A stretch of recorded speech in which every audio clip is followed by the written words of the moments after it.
or on the application of the 1/5 member of the society. अभी देखिए complaint भी मैंने जैसा आपको बोला, क्यों मैंने बोला कि ऑडिट रेक्टिफिकेशन का रिपोर्ट का कंप्लेंट बहुत इजी है, कोई भी कर सकता है. Just we have to give answer against each and every question. इसमें For rectification. नहीं, ऑडिट रेक्टिफिकेशन कंप्लेंट नहीं हुआ. अच्छा. अगर सोसाइटी ने कंप्लेंट नहीं किया तो वो बोला नहीं कि ऑडिट एक ऑफिसर डाल सकता है. वो उसके लिए कोई मिनिमम रिक्वायरमेंट नहीं है कंप्लेंट करने का, कोई भी कर सकता है, डाल देगा पोर्टल में. अभी तो वो पोर्टल भी आ गया, ऑनलाइन पोर्टल. वो पोर्टल में आप डाल दोगे तो उसका एक्शन इतना फास्ट हो रहा है, क्योंकि वो कुछ तो किसी ने मेरे को बताया कि उसका लिंक सीएमओ में भी है, चीफ मिनिस्टर ऑफिस में भी उन्होंने कुछ लिंक किया है. तो अगर इन्होंने नहीं किया काम तो सीएमओ से मेल आ रहा है तो क्या आप कंप्लेन करो रजिस्ट्रार के ऊपर. अभी कितना इफेक्टिव है आगे जाके समझेगा अपने को. हो रहा है, बट मैंने 2-3 बड़े सोसाइटीज लास्ट वीक 2 हफ्ते पहले आए थे अंधेरी के, तो सिंपल सा एक लेडी का इनफैक्ट दैट पर्टिकुलर कंप्लेंट में कुछ सब्सटेंस ही नहीं था. उन्होंने फ्लैट बेच दिया दूसरा किसी को, फ्लैट बेचने के बाद में दूसरा रहने के लिए भी आ गया, बट दूसरा जो नया रहने के लिए आया उन्होंने मेंबरशिप के लिए अप्लाई नहीं किया था.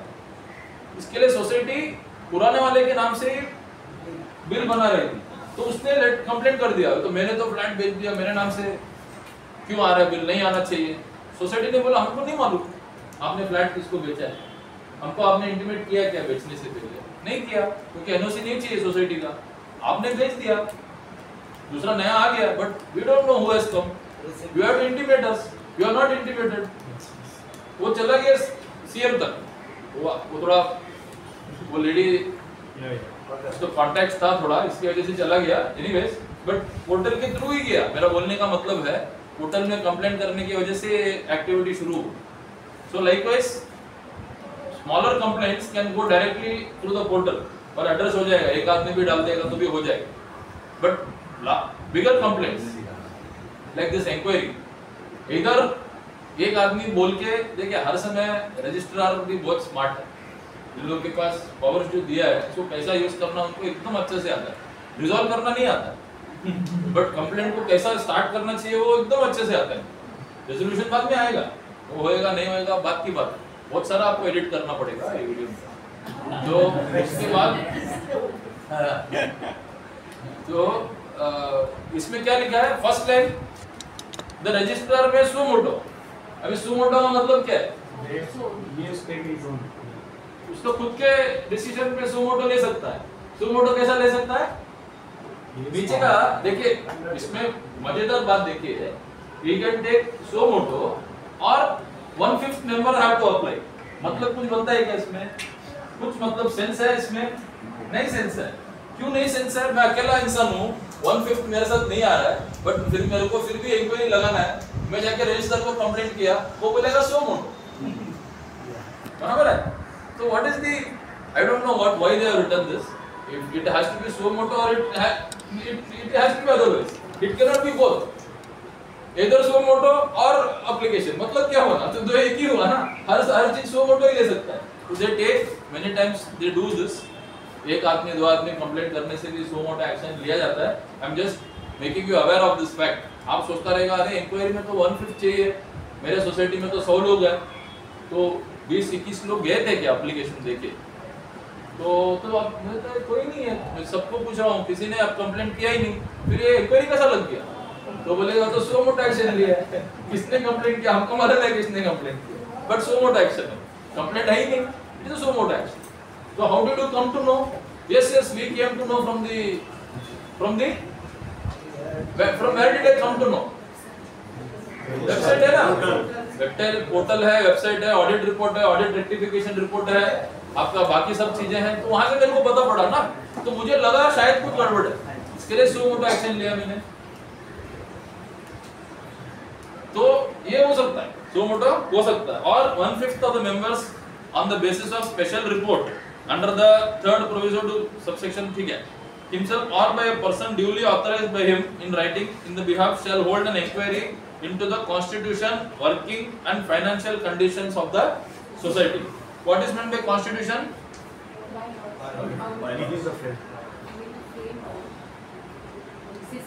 And what is the other constitution? नहीं वो कॉन्स्टिट्यूशन तो आपने बोला, चलो bylaws or whatever is one of the constitution. There is another constitution in society, constitution of the committee. yes, so constitution of the committee. So it can be either this constitution interpretation other constitution. तो आपको सही में inquiry लगाना है और constitution के point पे आप जा रहे हो तो you have to interpret like that. मैंने तो कॉन्स्टिट्यूशन ऑफ द कमिटी के हिसाब से आपको इंक्वायरी लगाना है। क्यों ये पॉइंट इंपॉर्टेंट है मैं आपको बताता हूँ, क्योंकि रजिस्ट्रार के पास इलेक्शन को लेके कोई भी डिस्प्यूट उनके पास नहीं जा सकता। Let us understand that election को लेके कोई भी डिस्प्यूट रजिस्ट्रार, अभी आगे आएंगे हम लोग एक डिस्प्यूट्स के इसमें, तभी हमको समझेगा। कोई भी dispute election related can not go to the registrar. There is only one provision जो इलेक्शन रिलेटेड है जो रजिस्ट्रार के पास जा सकता है, वो जा सकता है एक अपील है इलेक्शन रिलेटेड, जहाँ पे आपका जब भी नॉमिनेशन फॉर्म भरते हो, नॉमिनेशन फॉर्म मतलब कंटेस्ट करने के लिए, वो वाला नॉमिनेशन नहीं, इलेक्शन का नॉमिनेशन अलग है। जब आप कैंडिडेट फॉर्म भरते हो that I want to contest, और अगर आपका वो फॉर्म रिजेक्ट हो जाता है, आपका इलेक्शन ऑफिसर आपका फॉर्म अगर रिजेक्ट कर देता है, तो आपके पास उस समय पे एक ही मौका है। रजिस्ट्रार का इन्वॉल्वमेंट सिर्फ उतना ही है कि वो जो अपील है, जो अपील मतलब क्यों अपील कहा जाता है उसको, अपील इसके लिए कहा जाता है क्योंकि somebody already has rejected, then you are appealing against that particular rejection order, that's why it is called as appeal. तो वो जो अपील है that goes to the registrar. Within 10 days we have to. नहीं, within 3 days. 3 days. हाँ, जिस rejection का within 3 working days you have to file the appeal to the registrar, deputy registrar, and within 10 days he has to resolve, he has to give a this one order. तो 13 days में पूरा ये खत्म होना है matter. तो उस समय पे आप जाते हो, तो उस पर्टिकुलर चीज को इलेक्शन छोड़ करके डेप्यूटी रजिस्ट्रार या कोई भी रजिस्ट्रार को इलेक्शन रिलेटेड कोई डिस्प्यूट लेने का कोई क्लॉज नहीं है, बट इंक्वायरी कर सकते हैं, डिसीजन नहीं ले सकता है, बट इंक्वायरी कर सकता है। वो बोल सकते हैं कि आपका प्रॉपर पर्टिकुलर तरीके से आपका जो सोसाइटी का कमिटी है वो सही तरीके से फॉर्म कॉन्स्टिट्यूटेड नहीं है। कॉन्स्टिट्यूशन हमने पढ़ा था, कॉन्स्टिट्यूशन ऑफ कमिटी मतलब क्या, इलेक्शन के पढ़ रहे थे हम लोग लास्ट वीक में, उसमें हम लोग ने कॉन्स्टिट्यूशन ऑफ द कमिटी पढ़ा। 2 चीज था, किसी ने क्वेश्चन भी पूछा मुझे कि कौन से दिन से लोग इलेक्ट हो जाता है, इलेक्शन का रिजल्ट का डेट से या उसके बाद वाला डेट से। तो व्हाट इज द बाद वाला date? When you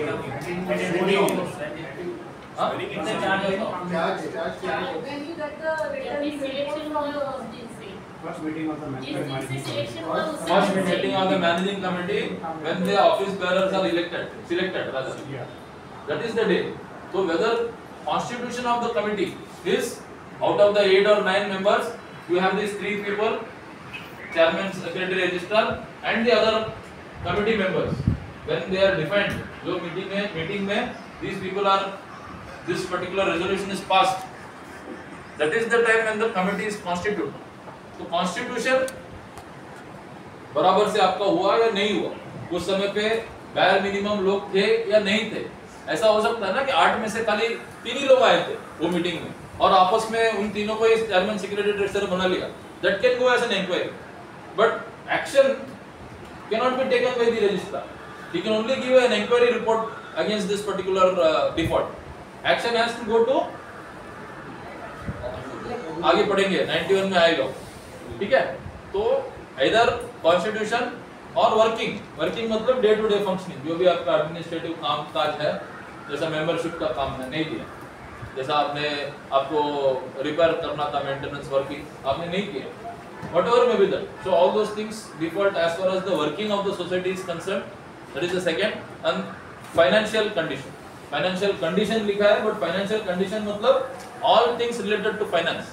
Whether you have conducted audit, whether you have properly accounted for the money, whether budgeting has been done, whether audit report is filed, anything relating to finance, all comes under this. तो ये तीनों चीज के लिए आप inquiry का आप complaint कर सकते हो, सो मोटो एक्शन ले सकता है, या फिर एप्लीकेशन फ्रॉम 1/5 मेंबर जाना चाहिए। ये क्यों 1/5 मेंबर लिखा है वो आगे हमको समझेगा, why this particular aspect is being covered here. So, in case of any rejection of appeal or any other matter where the letter is received,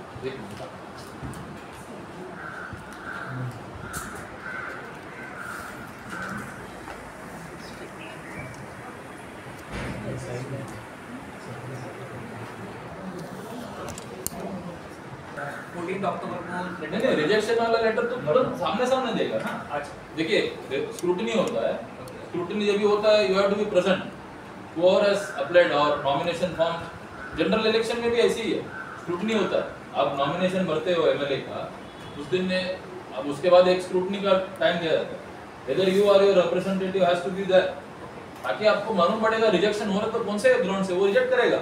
और बाद में आप बाकी लोग का भी देखते हो ना, वो है क्या, ये है क्या, वो सब उसी दिन समझ में आता है। एक्चुअली स्क्रूटनी के दिन ही आपको समझ आता है कौन कौन कैंडिडेट ने एक्चुअली भरा है, ऑफिशियल और ऑफिशियल। हम बाहर से हमको मालूम पड़ता नहीं है ज़्यादा से, बट उस दिन सब लोग रहते ही हैं।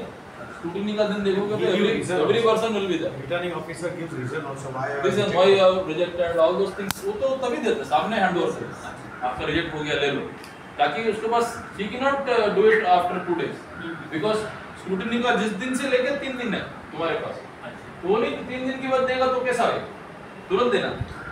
एनीवे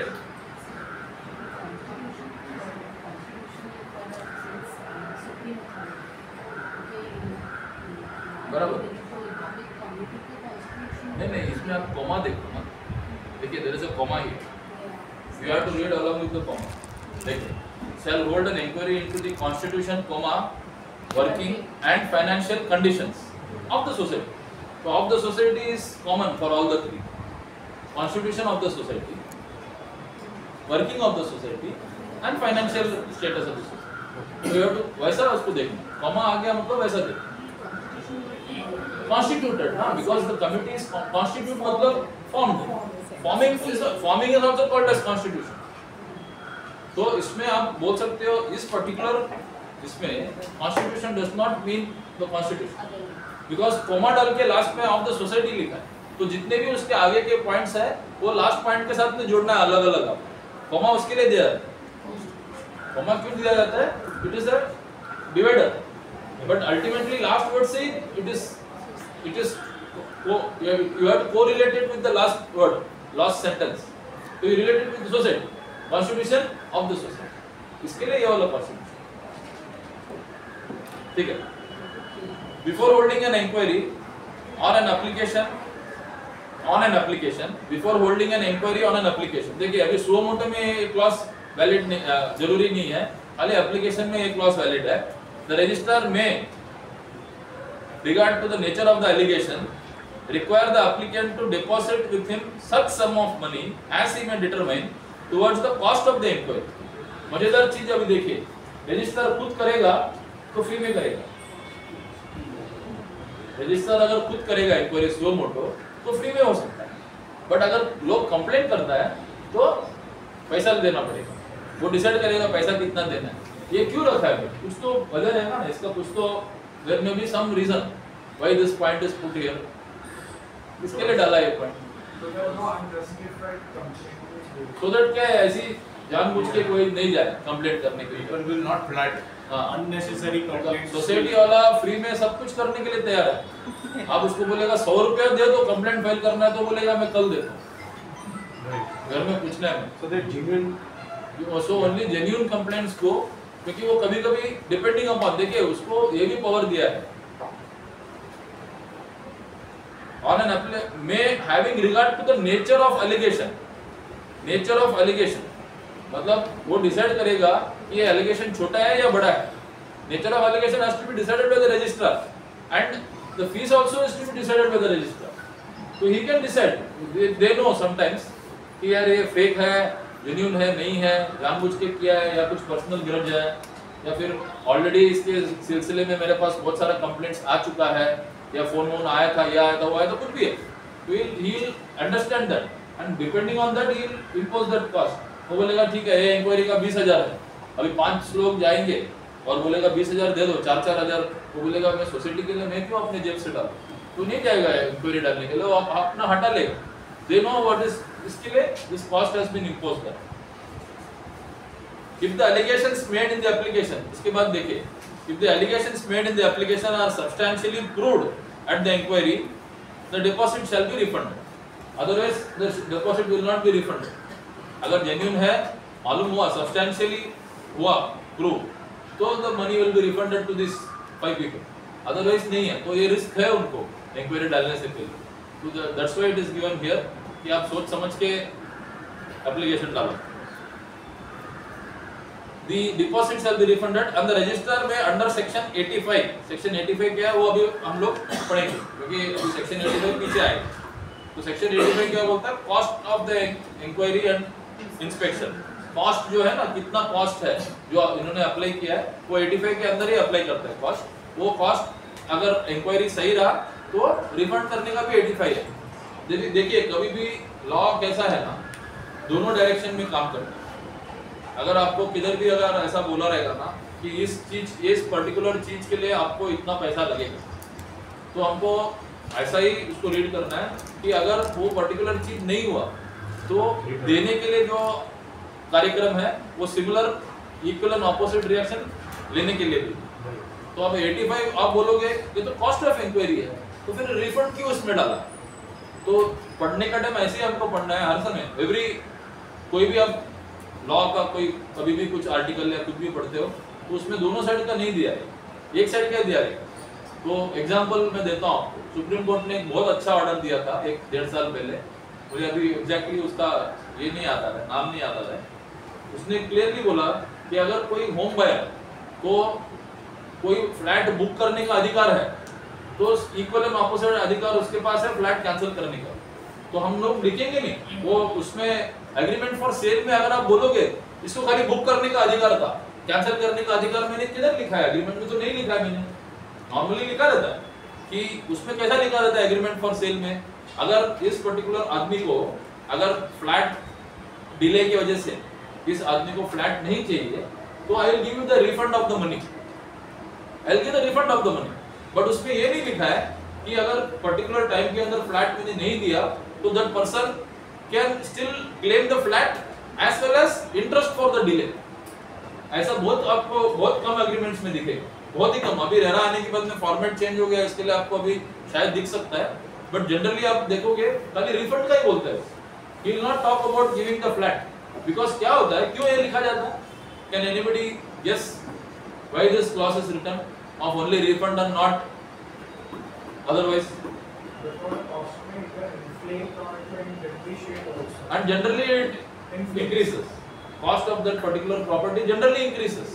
तो रिस्क नहीं लेना। वो बोलते हैं कि आपने मेरे को 10 लाख दिया तो मैं 10 लाख रुपए आपको वापस कर दूंगा, सिंपल है। मैं उसके बाद में मेरे को नहीं पता वो फ्लैट का कॉस्ट आज के दिन 50 लाख हो गया, मैं क्यों फ्लैट दूं?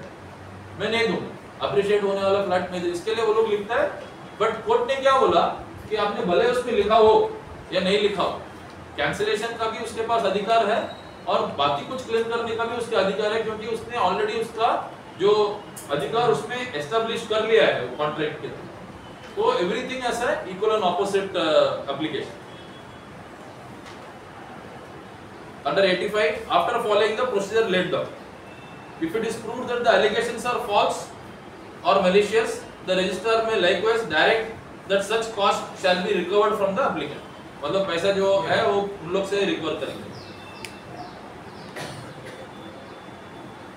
If the cost, if the result of the inquiry shows that there are allegations और पैसा वापस दे रहा है ना, तो इनडायरेक्टली गवर्नमेंट के थ्रू ही हुआ। मतलब मैंने शुरू में जो आपको बोला था कि अगर सुओ मोटो है तो गवर्नमेंट ही कर रहा है खर्चा, जेन्युइन रहेगा तो भी गवर्नमेंट ही करेगा, पैसा इनका यूज नहीं करेगा, विल बी गिवन। और ऐसा भी इधर नहीं लिखा है कि जिसके ऊपर इंक्वायरी लगा है वो कॉस्ट बेयर करेगा, वो ये सेक्शन में नहीं है, पीछे का सेक्शन में आएगा। ये सेक्शन में वो नहीं कवर हुआ है, ये सेक्शन में सिर्फ कॉस्ट ऑफ इंक्वायरी है।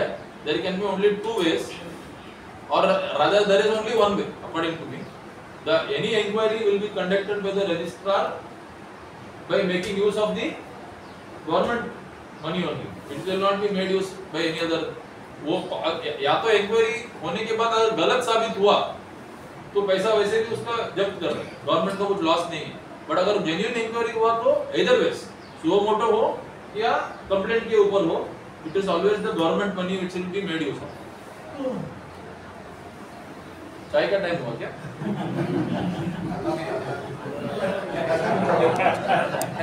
साउंड सर नहीं है। नहीं आवाज डिफरेंट होती ना all officers members and past members देखिए this is also very important, this clause is very important inquiry का all officers members and past members of the society in respect of which an inquiry is held and any other person who in the opinion of the officer holding the inquiry is in possession of any information, books, papers relating to the society shall furnish such information as in their possession and produce all books, papers relating to the society which are in their custody and otherwise give to the officer holding the inquiry all and give all assistance.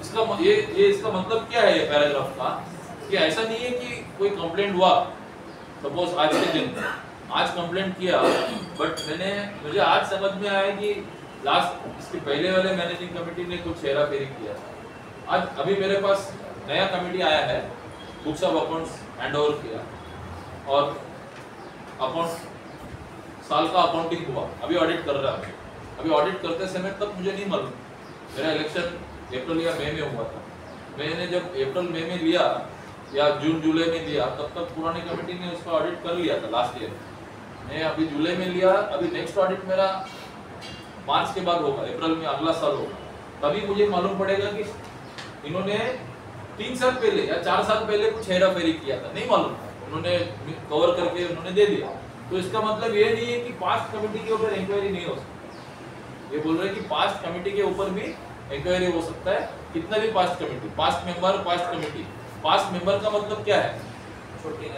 हाँ जो छोड़ के चला गया building बेच के चला गया फ्लैट वो बोलेगा मैं तो हेरा फेरी किया अभी बिल्डिंग में नहीं है मैं बच गया ऐसा नहीं है हमारे मेंबर मर गया है 5 लाख तो उसके ऊपर उनको डाल 1 लाख 30,000 का है अभी देखो को क्या बोल रहे हैं before taking charge we are going to write it off देखिए बैलो में अगर आपने प्रोविजन पढ़ा होगा वो वहां तक पहुंचे के मालूम नहीं बैलो से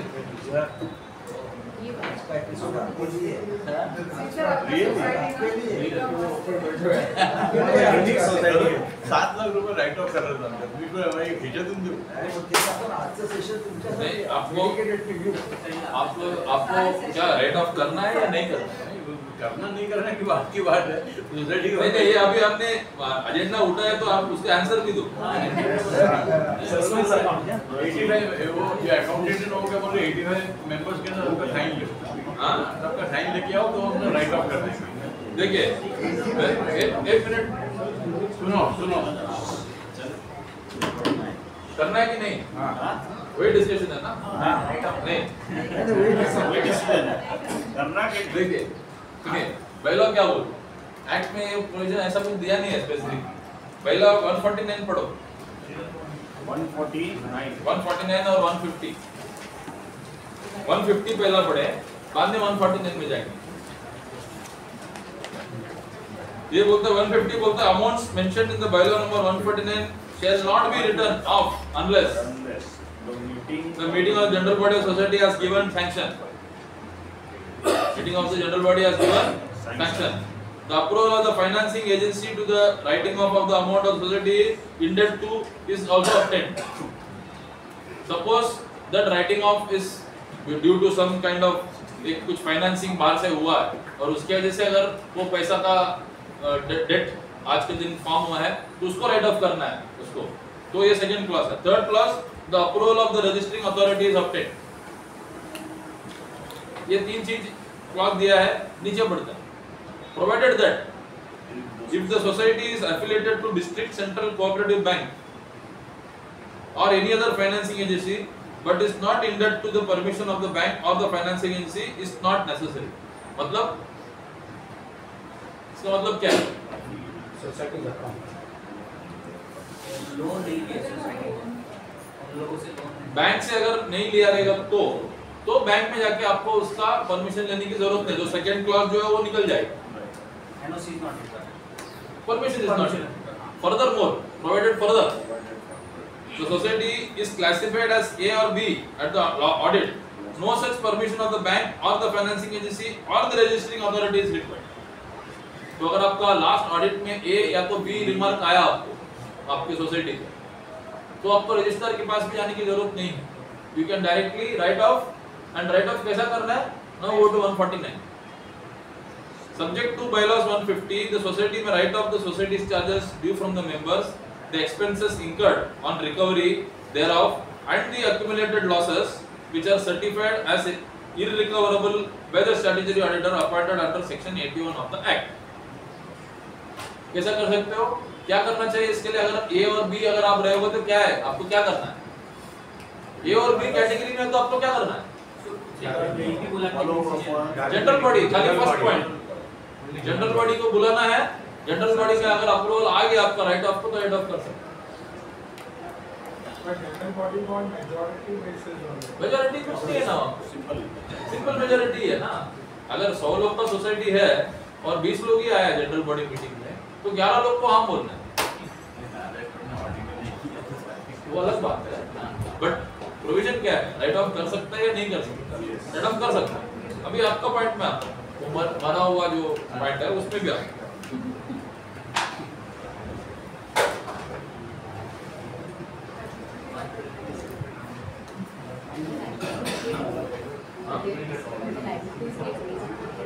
देखिए ना, लेट्स सी क्या होता है.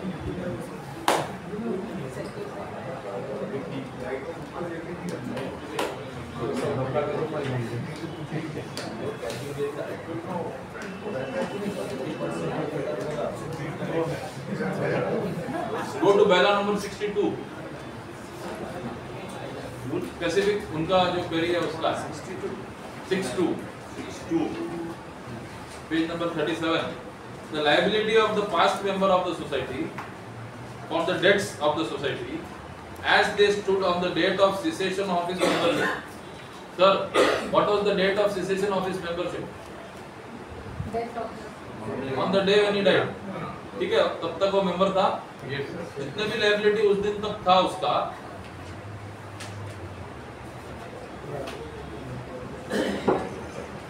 shall continue for a period of 2 years.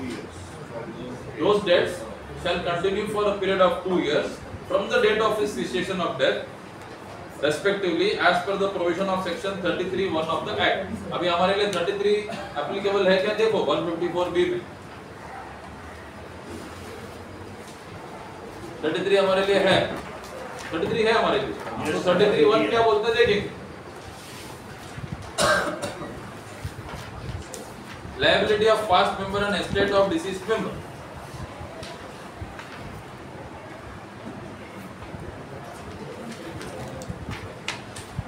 Right of करने के लिए ऐसा कुछ इसमें प्रोविजन नहीं है, बट डिसीज्ड का है इसमें provision. 1.0 subject to the provision of subsection 2. subsection 2 बोलता है where a society is ordered to be wound up. ये winding up provision के टाइम का राइट ऑफ है. The liability of the past member who ceased to be a member within 2 years immediately preceding to the date shall continue until the entire liquidation proceedings are completed. But such liability shall extend only to the debts of the society as they stood on the date of his ceasing to be a member or death as the case may be. मतलब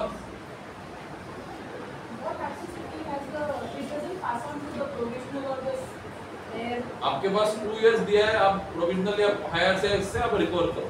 आपने 2 साल तक कुछ action नहीं लिया तो then it is as good as written off. That is what the meaning. बुद्धा पे आएंगे तो ऐसा बोलता है कि आपके पास 2 इयर्स तक का टाइम दिया है, आप 2 इयर्स में रिकवरी प्रोसीडिंग शुरू करो.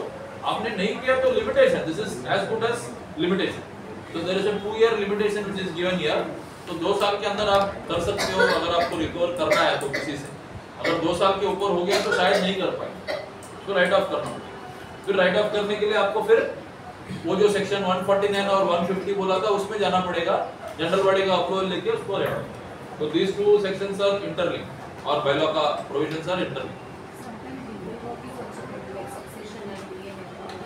But you can initiate. देखिए आपको they have given you option. Recovery किस किस से कर सकते हैं अभी बताइए मेरे को. अभी हमने 154B(1) का प्रोविजन, 154B(1) का नहीं, 154B फर्स्ट सेक्शन में हम लोगों ने डेफिनेशन में डिफॉल्टर पढ़ा था. और डिफॉल्टर में 3 लोग लिखे थे, कौन डिफॉल्टर हो सकता है? ये ओनर, मेंबर और ऑक्यूपायर। तो जो भी उसका डिसीज्ड मेंबर के जगह पे आएगा, Occupied. he may whether he is a owner, the answer is no. Whether he is a member, the answer is no. But because he has not applied for membership, They might be. might be. But whether he can be classified as an occupier, the answer again can be no. The answer can be no. Then it is a dispute. देखिए simple है, एक person का death हो गया, वो person का जो लड़का है वो यहाँ पे नहीं रहता, he is staying in US, and after the death the person has not filed nomination, nothing is there on record, और उसका डेथ हो गया, उसको पैसा बाकी है, तो हम लोग बोलेंगे अरे 2 साल के अंदर रिकवर करना है, किसको नोटिस तो देना पड़ेगा ना 2 साल में, किसको नोटिस, कोई नहीं है नोटिस देने के लिए। तो we have to create such situation flat के अगेंस्ट में कि somebody comes and claims that ये फ्लैट मेरा ऑक्यूपेंसी राइट्स इसमें एस्टैब्लिश, मतलब I am permitted to occupy this flat, ऐसा एक सिचुएशन क्रिएट करना पड़ेगा paper publication. Something we have to do in such a manner that somebody comes forward claiming not the ownership, claiming not the membership, but at least some rights in that flat, so that we can categorize that person as an occupier and then recover the money from him. तो ये हमको ऐसा एक situation create करना, इसके लिए वो 3 दिया है। वो अमेरिका वाला देखो ऐसा भी हो सकता है कि वो 2 लाख रुपए आउटस्टैंडिंग के लिए 2 करोड़ का फ्लैट छोड़ेगा नहीं, हो सकता है ना, तो कहीं ना कहीं से बोलेगा नहीं नहीं मेरा क्लेम है, मैं आ रहा हूँ, तो बोले ठीक है मेरे को तो तुम्हारे फ्लैट से कुछ लेना देना नहीं है, मेरे को तो 2 लाख रुपए चाहिए मेरा सोसाइटी मेंटेन, तो you have to create such a situation. So that is what why that is all these 3 things are written. तो मेंबर डिसीज्ड है तो 2 साल टाइम इसके लिए दिया है कि इधर you recover from person who has applied for membership, who applies for which membership, associate, मरने के बाद सब खत्म। अभी चाय गलत टाइम पे चाय का लेके आए, क्वेश्चन के टाइम मत लेके आओ चाय, यार हट जाता है, मेरा भी हट जाता है। देखिए हमको इतना 3-4 लेक्चर होने के बाद भी हमको कंफ्यूजन है कि मरने के बाद कौन सा मेंबर है, प्रोविजनल ही है ना, एक ही है ना, मरने के बाद कोई और मेंबरशिप हो ही नहीं सकता, other 3 memberships are gone. Yes, sir. It can be only provisional member. Neither primary nor तो joint. 2 साल के अंदर प्रोविजनल मेंबर के ऊपर आप वो क्लेम डाल सकते हैं डिसीज पर। अगर आप 2 साल तक वेट करते रहे और डिसीजन लेने में टाइम लगाया तो शायद आपको जनरल बॉडी बोला कि उसको ही राइट ऑफ करना पड़ेगा। उसने अगर जानबूझ के डिले किया, he knows the supposed rules. Delay करेगा तो रिकवरी प्रोसीडिंग शुरू है ना, ठीक है, रिकवरी प्रोसीडिंग आपको स्टार्ट करना है 2 साल के है प्रोविजन तो आप कर सकते हैं। Sir, we take a break, sir. हाँ, I have already taken. Yes, sir. But we have to break. So what action? Message